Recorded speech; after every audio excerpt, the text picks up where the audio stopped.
normalidad, gracias a Dios nosotros no hemos sufrido demasiadas consecuencias, las normales, unos días de anegamiento y en la zona rural, ¿no? Estoy diciendo, y de aislamiento porque no podíamos salir, pero bien, gracias a Dios, bien.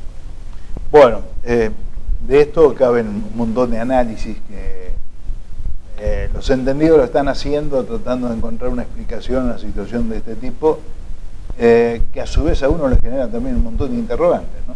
Sí, por supuesto. Hay una cuestión que es la cuestión climática, que entiendo que es una cuestión sobre la cual no hay mayores referencias, pero sí creo que es un tiempo también para poder analizar cómo crecemos, cómo nos desarrollamos como ciudades, como localidades, escuchaba ayer a algunos expertos darle mucha importancia, y creo que cualquiera puede determinar eso, al plan de ordenamiento territorial.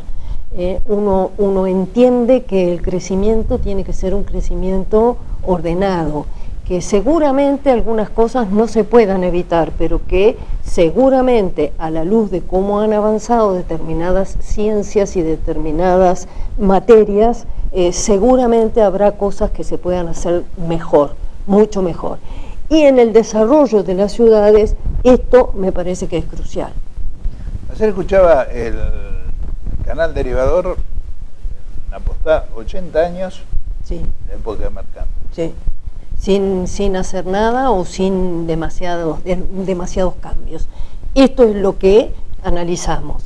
A la luz de los progresos que han tenido las ciencias y las materias al respecto, debe haber muchas otras cosas para hacer o para mejorar o para perfeccionar, además del mantenimiento y el sostenimiento de ese mismo tipo de cosas. Y estamos a tiempo siempre de hacerlo, lo que pasa que las catástrofes nos ponen frente a lo peor de lo que no hicimos. Y lo peor que puede pasar, me parece que es que pasado el cimbronazo de la catástrofe misma, nos olvidemos y volvamos a hacer las mismas cosas que estuvimos haciendo hasta ahora, sin plantearnos que la verdad es que tenemos la obligación de hacer otras cosas. Cuando hablo de tenemos, sobre todo el alcance que tiene esto para la clase política o para la clase dirigente. Me parece que hay que ponerse a pensar seriamente en esto, además de que pasen las cosas y que cada uno reciba en el momento en el que ahora lo necesita lo que podamos entre todos alcanzar. El tema es que hay que pensar que de esto no se puede salir con más de esto, me parece. ¿No te queda la sensación, ahora, por lo menos a mí me queda el gran interrogante, independientemente de lo que no se ha hecho, de la imprevisión en todo caso a través de los años y de tantos gobiernos que han pasado, sí. Esto no es de uno en particular, no. Pero te queda la sensación esa de decir, porque se está hablando de un cambio climático y que está directamente relacionado con estos fenómenos, sí. Que mañana pueden volver a pasar, o sea, nadie te garantiza que no se repita. Sí, sí. Seguramente algo estaremos haciendo como humanidad como para que estas cosas pasen.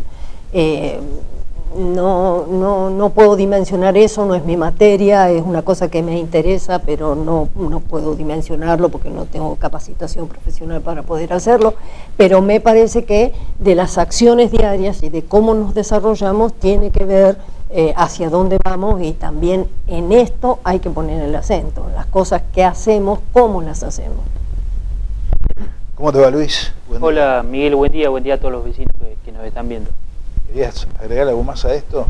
No, un poco respaldar lo que decía Susana, que obviamente en este momento no se puede estar hablando como sí están haciendo tal vez algunos dirigentes, que creemos que no es sano y no es lo que hay que hacer, de decir, no hicieron las obras el gobierno anterior o el otro.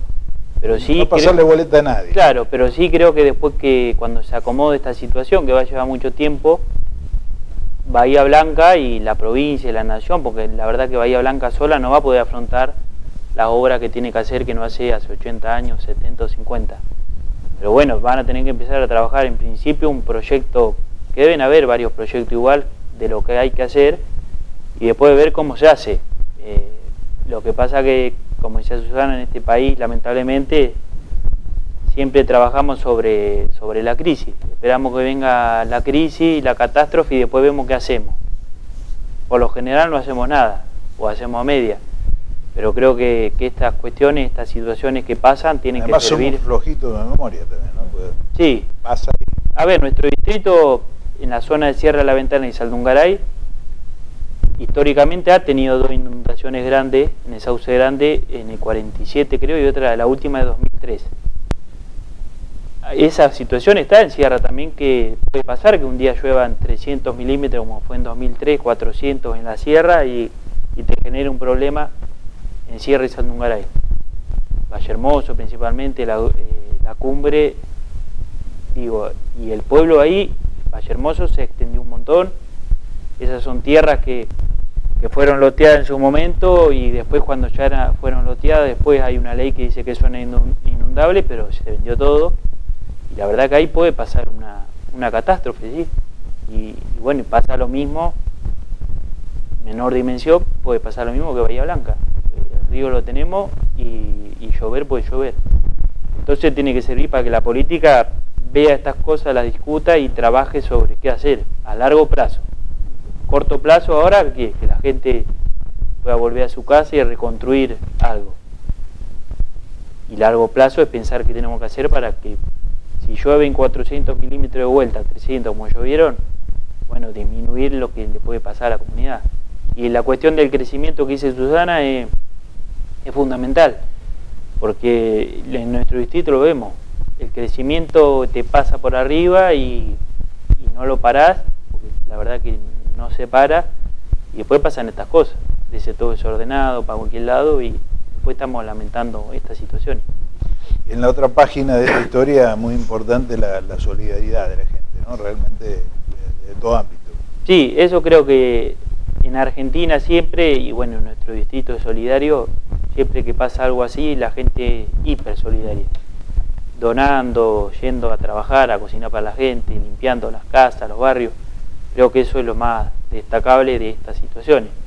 Más allá, como estábamos hablando previo al inicio del programa, que siempre hay alguna persona, algún ciudadano que aprovecha esta situación para sacar rédito, por ejemplo robar, como estaba pasando en Bahía, pero son los menos. Creo que la mayoría en estas situaciones es solidaria, y eso hay que remarcarlo. Tampoco hay que caer que con estas situaciones los dirigentes políticos terminan siendo solidarios, tienen que ser solidarios, tenemos que ser solidarios, pero los dirigentes políticos, los que ocupan un cargo de responsabilidad, sea intendente, gobernador o presidente, tienen otras responsabilidades. Somos solidarios, sí, pero el Estado en este momento tiene otras responsabilidades, y sobre todo es ayudar a la gente y hacer lo que tienen que hacer, que es brindar de recursos a la ciudad y a los vecinos para que se reconstruya. Pues Bahía, una guerra lo que pasó, está destruido. Sí, y va a llevar muchísimo tiempo. Sí, poder reconstruir. Solamente limpiar y acomodar todo va a llevar un montón de tiempo. Además moralmente destruido, porque independientemente de lo material, ¿no? Sí, que puede ser el peor de los golpes, ¿no? El sentirse abatido, el no tener fortaleza como para poder salir adelante, no tener expectativas, no tener ilusiones. La verdad es que la situación es caótica, y es ahí donde tenemos que dar cuenta de nuestras mejores capacidades. Y la verdad es que cuando se habla de la solidaridad, y yo entiendo esto, van bolsas con cosas, con comidas, tratando de reparar la crisis. El tema es que cómo hacemos para acompañar desde el punto de vista emocional y para acompañarnos desde el punto de vista personal, para que esa solidaridad sea un mapa que nos marque el camino de todos los días, no solo de los días de la crisis, porque los mismos que capaz que somos capaces de vaciar nuestro guardarropa para entregarlo en esta circunstancia, también tenemos que pensar en qué medida somos solidarios para darle un turno a otro, ponernos en los zapatos del otro, hacer algo por el otro, no solo en la crisis, sino en la vida. Y la verdad, convengamos que la vida comunitaria de estos tiempos tiene poco de solidario en la diaria. Sí, en estas circunstancias que nos ponen todas a prueba, pero en la diaria tal vez tendríamos que pensar en que tenemos que progresar como sociedad en estos aspectos también. Yo veía mucha gente de clase media, por ejemplo, que ha hecho muchísimo esfuerzo para tener su casa, para tener su auto, lo perdió todo. Sí, sí. En un rato, lamentablemente, perdió, bueno, hay testimonios sobrados, ¿no? Sí. Sabemos que las cosas materiales tienen su valor, somos una sociedad que está fundada en las cuestiones materiales también, porque para todos es legítimo que la calidad de vida está ligada a las cosas materiales, al tener, pero tal vez a veces se nos va un poco de madre eso y perdemos de vista algunas otras cosas. Y también es cierto que hay algunas personas que pierden la vida por las cosas materiales y estamos perdiendo la posibilidad de crecer en otros aspectos. Y estos son momentos en que nos ponen, yo creo que frente a ese espejo, frente a esa habilidad de una manera desesperante. Tonteras, uno tiene a sus hijos lejos de su casa y pensás, estoy a 30 kilómetros, 100 kilómetros, 60 kilómetros, me necesita, voy. ¿Qué pasa cuando te dicen, te necesitan o necesitan algo, pero resulta que tenés una cosa muy elemental como que no podés pasar por la ruta? Entonces, si no te fortaleces un poco para pensar que hay otras estrategias, tal vez eso te vuelva loca, te desespere, te haga pensar muy mal, ¿eh? Sí, ni hablar si está en riesgo un ser querido. Ni hablar que están en riesgo y que uno a la distancia dice, uy, se llueve por la junta del techo, uy, uno lo plantea como un riesgo, ¿no? Porque, bueno, es natural, es así. Y bueno, en estas cosas me parece que tenemos que bajar un poco los decibeles y pensar un poquito más. Como mínimo te hace reflexionar. Sí, creo que lo deberíamos usar para eso, para ver que muchas de las cosas en las cuales se nos va la vida no son tan importantes tampoco. Por lo menos eso es lo que a nosotros nos parece. Bueno, hablando de solidaridad, el comité también está juntando elementos para enviar, ¿no? Sí, ayer arrancamos con la colecta, de 5 de la tarde a 20 horas, se extiende un poquito más porque por lo general siempre puede llegar gente sobre la hora, así que se va a extender un poco más. Ayer arrancamos, la verdad, la respuesta de la gente, hay colectas por todos lados y la respuesta de la gente fue buena igual, porque es lógico que lo que podemos aportar de Torquín seguramente sea un granito de arena, pero la gente igual está, y mucha gente que tal vez resigna muchas cosas, y te diría la mayoría de su casa, y compra para mandar a Bahía. Mucha gente ha dicho, che, no, yo ahora cobro y compro comida para el perro, agua y la llevo. Eso es recontra valorable. Y después van surgiendo cuestiones en el transcurso de la colecta que por ahí uno no tiene en cuenta. Por ejemplo, ayer nos decían de pedir también alimentos libres de gluten para las personas que son celíacas. Creo que había un comercio de Torquín que estaba haciendo una colecta, que son cuestiones que no la pensás y surgen y se van agregando y se van pidiendo. Bueno, lo importante es que de una forma u otra la gente está respondiendo, y sabemos que en muchos casos, incluso anónimamente, hay grupos que se han reunido y han trasladado mercaderías y elementos y ropa y colchones focalizados, ¿no? Sí. a determinados lugares, porque sabían que no estaba llegando, pero no es que no estaba llegando porque no se lo querían entregar, sino porque, claro, hay una logística y de tiene su 300.000 tiempo. personas que necesitan por allí de alguna manera, bueno, tarda un poco más, entonces se iba focalizando, que creo que más o menos varias de las colectas ahora van a estar dirigidas. Sí, focalizadas, entendemos que va a ser más práctico para todo el mundo, incluso para quienes tienen estos grandes centros de distribución y que no alcanzan a movilizarlos, ¿no? O sea, hacer las colectas centralizadas en algunos otros lugares y con otras formas de distribución va a ser más práctico. Dentro de las reflexiones, Susana, que seguramente se analizan, la prioridad es el desastre, obviamente, sí, y ver de qué manera se puede responder. Escuchaba algunas cuestiones que tienen que ver más con lo geopolítico y el posicionamiento de Bahía Blanca como centro o epicentro de una vasta región que a veces no lo analizamos como tal, ¿no? Nosotros decimos, estamos a 70 kilómetros de Bahía Blanca, tenemos los servicios que tenemos, fundamentalmente en lo que es salud, nos proveemos de Bahía Blanca, pero a nivel país se empezó a analizar realmente Bahía Blanca en toda su magnitud, lo que significa como epicentro del país, en definitiva, porque comunica lo que es el sur con el norte, sí, nada más ni nada menos. Y quizá la ruptura de la Ruta 3 ha mostrado la magnitud de todo esto, ¿no? Claro. La verdad es que a mí personalmente me llama la atención, por supuesto que de manera positiva, toda la repercusión que esto tiene en todos los medios públicos nacionales. Y bueno, no es para menos, uno dice, pero la verdad es que hay un sostenimiento de la importancia que tiene este nudo geopolítico, como vos decís, que es Bahía Blanca, que me parece que es, claro, es una pena que llegue a través de una catástrofe. Sí. Pero estas son las discusiones que nos debemos, estas son las discusiones que la política y los ciudadanos nos debemos para que no nos pasen estas cosas. La interrupción de la ruta para encontrar el sur fue todo un inconveniente que nosotros incluso vivimos de manera absolutamente directa, porque por el camino rural por el que yo paso, que es el camino a Chasicó, estaba la policía parada impidiendo que los turistas buscando el sur pasaran, desviaran por ese lado, porque a partir de ahí estaba todo cortado y estaba todo anegado.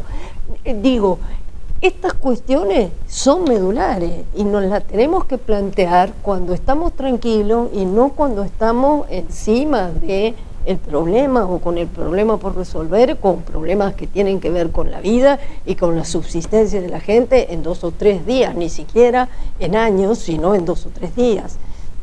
Me parece que estas son deudas pendientes. La provincia de Buenos Aires tiene este debate que darse.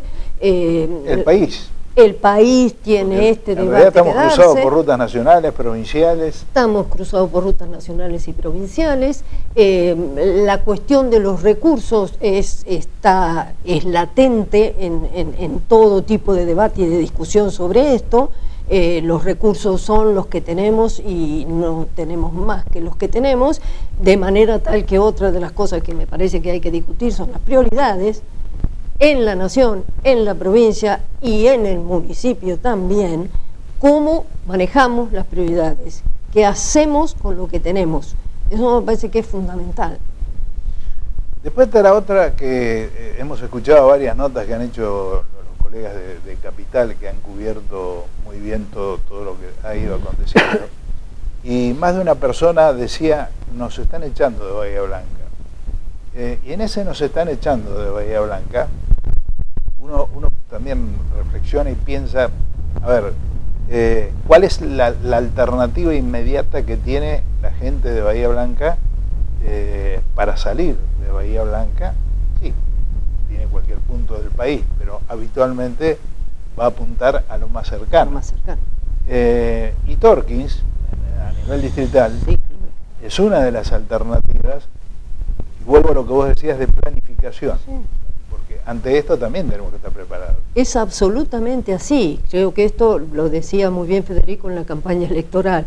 No vernos como una competencia, sino como una complementariedad. Pero claro, nos faltan las obras de infraestructura. Esto que nosotros decimos, vos estás a 70 kilómetros, pero resulta que en esos 70 kilómetros tenés un montón de inconvenientes. Si nosotros tenemos claro que es estratégico para no solo para Bahía Blanca, sino para el desarrollo del sur de la provincia de Buenos Aires y también por la conectividad hacia el resto del sur de la nación, la ruta 33 tendría que ser absolutamente prioritaria. Y entonces sí, Torkins ser un satélite natural de la ciudad de Bahía Blanca, y por qué no Tres Picos, y por qué no otras localidades que también pueden desarrollarse. Pero claro, si no tenemos esa vía, es lógico que nadie vaya a pensar en un traslado, porque después no puede diariamente volver o ir a su trabajo o ir a su lugar, digamos, ¿eh? Pero esto, que parece una verdad de perogrullo, no nos sentamos a pensarlo, me parece, y a concretarlo de la manera real y con nombre, con apellido y con responsabilidades. Y me parece que esto es grave. Torkens, por ejemplo, no tiene, y lo hemos escuchado decir muchas veces, actualizado su plan de ordenamiento territorial. Y entonces, ¿dónde localizamos a la gente? Donde sea. Tiene excepciones a la regla. Tiene excepciones a la regla. Las excepciones a la regla van a entrar dentro del plan de ordenamiento, o vamos a ser lo suficientemente conscientes como para decir, no sigamos creciendo de esta forma porque aquí no se puede. No sigamos haciendo esto porque esto no es conveniente para el conjunto. Entonces, claro, si uno dice esto en un punto, y yo entiendo a veces a las autoridades de gobierno que dicen no vamos a limitar el crecimiento ni las inversiones, ni bueno, pero es nuestro deber ahora, en este tiempo en el que todavía podemos hacerlo, ponerle racionalidad a las cosas. Bueno, y esto es lo que le pasó a Bahía Blanca, tiene que servir de ejemplo. Y sí. Nunca vamos a tener 370.000 habitantes, pero digo, sí, dentro de la cantidad, ya tenemos desorden de crecimiento. Claro. Fíjate cerrado. Que tenemos una localidad que está creciendo como Sierra de la Ventana sin los servicios básicos. O sea, si no tenemos una red de cloaca confiable y no tenemos, no hay crecimiento posible, serio. Ahora, que vayamos a crecer, sí, desde luego que vamos a crecer, porque cada uno hace su propia inversión, hace su propio juego, y así es, digamos, la cosa. Pero eso no es desarrollo, eso no es crecimiento, eso es el amontonamiento que se produce. Y es una cosa que hay que separar bien, lo que es crecimiento y lo que es desarrollo. Claro, de lo contrario claro. No se conjuga. No se conjuga. Que el ejemplo de Bahía nos tiene que servir para pensar esto y empezar a trabajar, pero ya estamos desordenados como distrito en cuanto a cómo crecemos. Estamos desordenados porque las leyes están desactualizadas, como el Código de Ordenamiento Territorial. Nosotros entendemos que eso necesita un trabajo técnico principalmente, pero bueno, lo venimos pateando hace años y se van haciendo parches y estamos como estamos. ¿Es del 2000? 2002, sí. Lo que pasa que después también, desde el gobierno municipal, el propio gobierno municipal impulsa a que el desorden ese sea más grande. O sea, el año pasado estuvimos discutiendo en el Consejo Deliberante que no se aprobó, nuestro bloque no lo aprobó, la mayoría del oficialismo sí, pero necesitaba 2/3 y entonces no salió. Pero estábamos discutiendo de donar la tierra a una institución para que haga un camping con servicios turísticos entre el corralón municipal, donde van las máquinas, los camiones, y la planta de reciclado. Eso lo impulsaba el gobierno municipal, o sea, impulsando el desorden.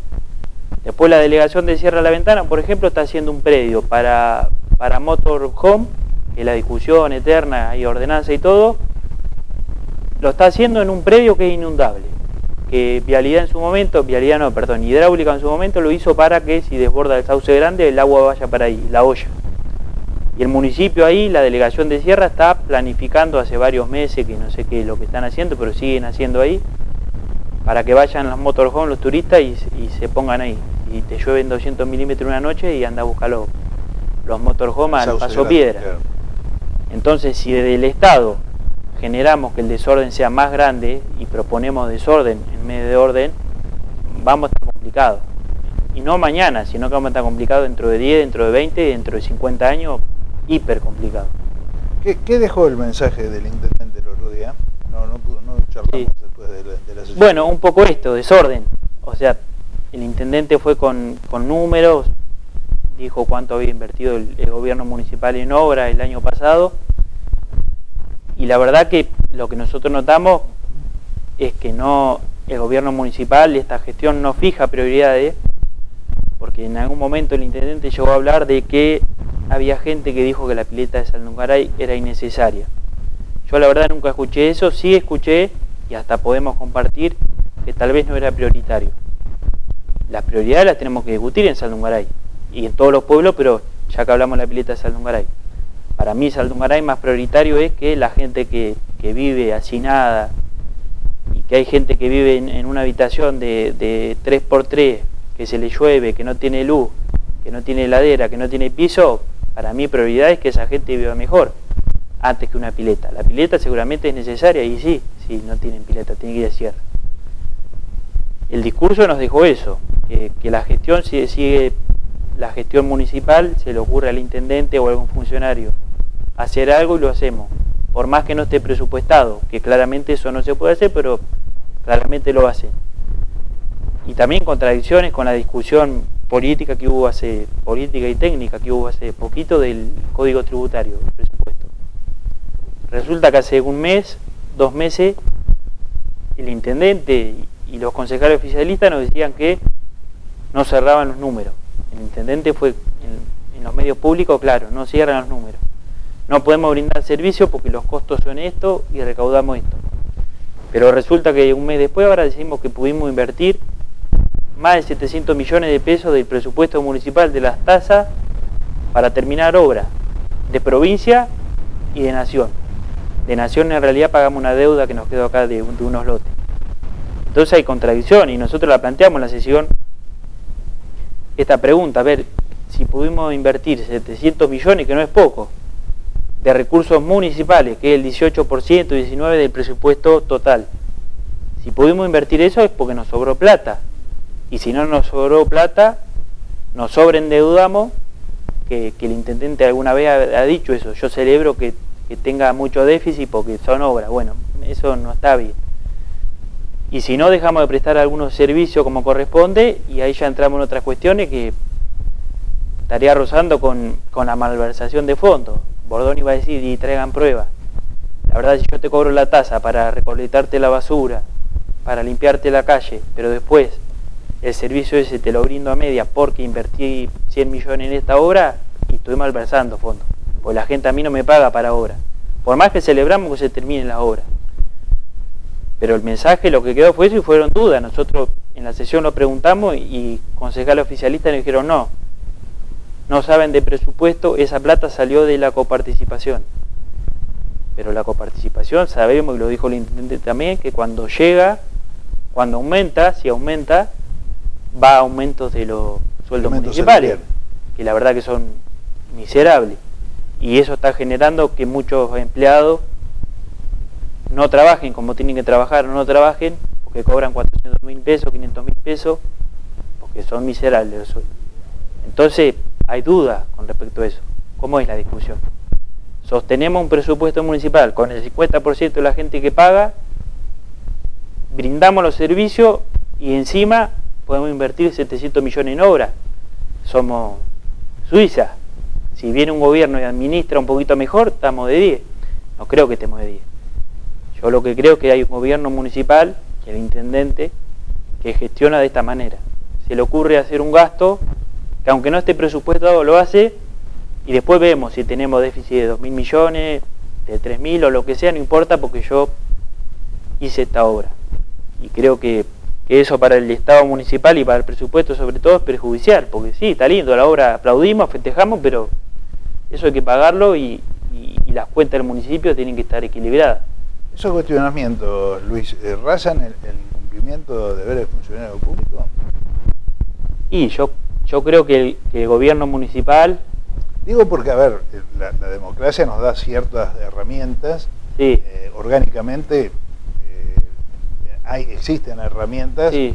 Y si es como vos decís, que verdaderamente se están cambiando los destinos de los fondos y demás, que no debiera ser así, bueno, obviamente... Sí, a ver, claramente sí, como te digo, si decimos hace un mes que no podemos brindar los servicios porque no cierran los números, pero ahora decimos que pudimos invertir de presupuesto municipal 700 millones, más de 700 millones, está claro que los números no cierran porque hacemos esa inversión y que los servicios por ahí no los podemos brindar como corresponde porque los recursos de las tasas van a otro lado. Eso, si miran los papeles, es malversación de fondos. Pero bueno, nosotros tenemos una duda que lo expliquen. esos 700 millones con recursos de las tasas, con coparticipación, o que lo expliquen, porque la verdad que no por parte del intendente sí quedó claro, pero la respuesta de los concejales oficialistas la verdad nos generan más dudas.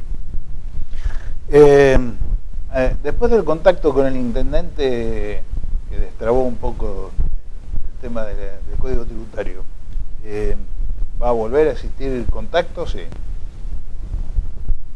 ¿Se marcó un poco un antes y un después? El contacto existe siempre, esto es un mito, esto es una cosa que el contacto existe en la medida en la cual sea necesario contactarse con la realidad. Ahora, del contacto tenemos que sacar algunas conclusiones que lamentablemente no son del todo positivas.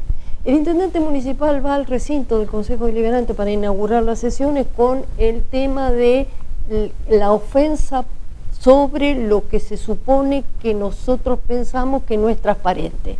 Y supone que dando números de cosas que ya están ejecutadas, eso es transparencia. Y la verdad que nosotros le dijimos en el despacho al intendente municipal que cuando nosotros hablamos de transparencia, hablamos de procedimiento. No le vamos a discutir a él los números, porque por supuesto él es el que pone los números y la verdad que nos parecen, no sé, relativamente significativos. Decir que lo puso la provincia, que lo puso el municipio o cuántos puso. Esto que acaba de decir Luis es absolutamente significativo, tenemos que saber de dónde salieron. Pero ya están ejecutados, ya está, ya se hizo. El tema de la transparencia tiene que ver con los procedimientos. El tema de la transparencia tiene que ver con que, a ver, ¿cómo son las prioridades con las cuales vamos a trabajar?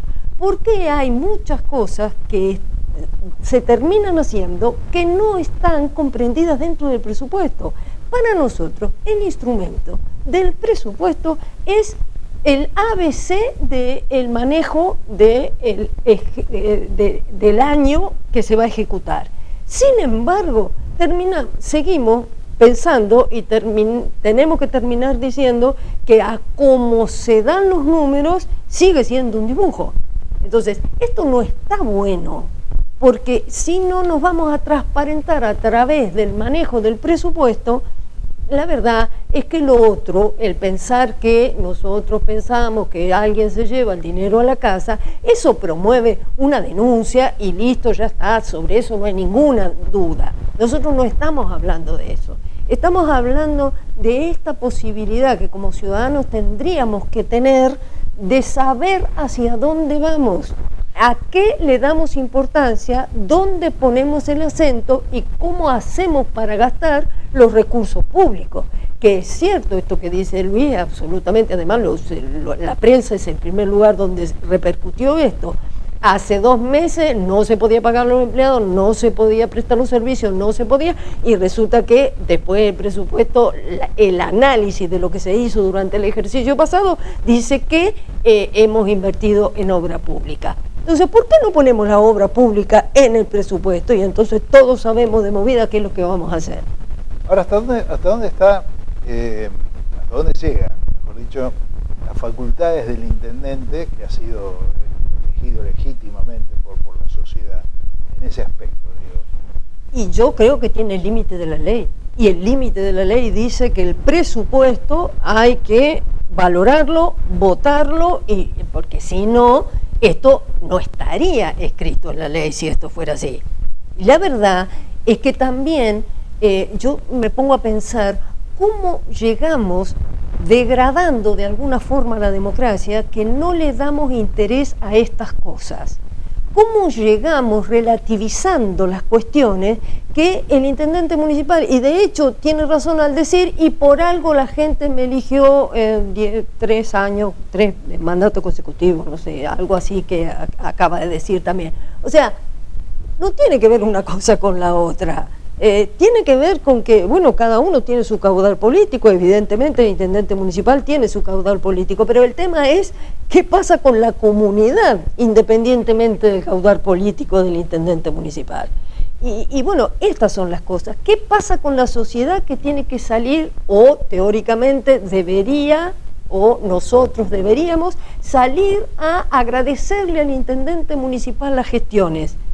La verdad, muchachos, el intendente municipal juró para esa función, tiene un juramento de ley tiene por supuesto un pecunio que el Estado le está pagando para hacerlo, que lo haga bien, que lo haga mal, que lo hace además cobrando viáticos, y sí es cierto, dice, ¿cómo no voy a justificar los viáticos si no voy a golpear las puertas? Está bien, eso está previsto en la ley, pero a ver, ¿por qué no transparentamos los viáticos y de todos los viajes que hacemos decimos, bueno, fuimos a hacer esto, logramos esto? ¿Va? Entonces, hay muchas formas de entender esta cuestión. Yo creo que lo que no podemos perder de vista es que la democracia le da a cada uno una responsabilidad, pero a todos nos hace previsibles como sociedad. Y esto es lo que tenemos que abrir en los procedimientos.